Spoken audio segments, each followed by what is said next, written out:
Hey guys, Youthful Yields here.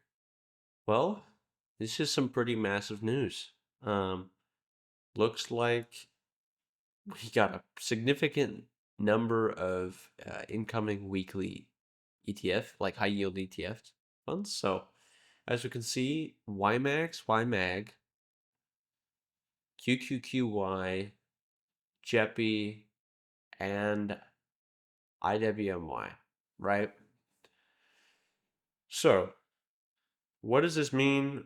Well, first of all, let's take a look at exactly what the SEC filings say, right? So on YMAX, YMAG, both of them essentially just say, hey, all of all of where we set monthly income is actually going to be turned to weekly distributions, weekly income.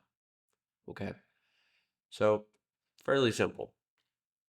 Now, what's more interesting to me is actually the Defiance funds. So the Qqqy, Jepy, and IWMY. Not only are they doing that, you can see um, right here, hereby changed to weekly distributions, but they're actually changing these funds to zero DTE funds. So why did this all happen, right? So obviously this has a massive influence from Roundhill. And anyone that says it didn't is lying. Okay. Funny enough, the YMAX YMAG funds, a lot of people were asking Jay, um, hey, when are we gonna get a weekly, you know, any weekly funds? Can we convert any of these to the weekly funds or weekly distributions? And Jay kind of seemed frustrated, to be honest. But he did mention that the only one he could see potentially being converted were Ymax, Ymag. And, that is what we're seeing now. So, yeah. But the zero DTE change on the Defiance funds is honestly really interesting because that is literally that's the XDETE, RDTE, and QDTE from Roundhill. That's pretty much exactly these funds.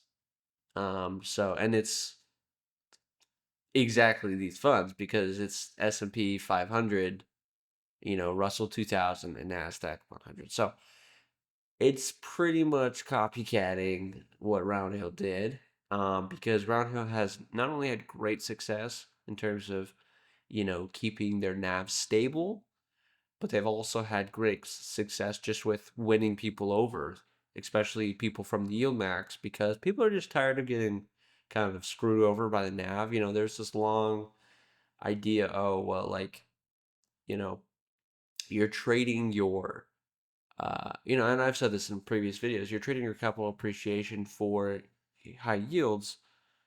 Well, that's true with a lot of the yield max funds. It's not exactly just that. You're actually trading, it's almost like a lot of them are actually in the red, if you look at total return, because the NAV has dropped so much in comparison to the distributions you get. So it's not, you can't really make a lot of that argument with a lot of these funds that, you're trading your appreciation for the dividends that you get, because it's just, you know, the total return shows you the full story, is what I'm trying to say.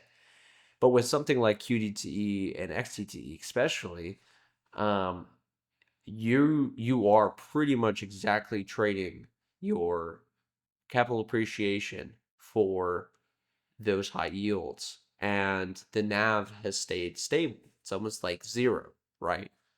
At least in XTTE's case.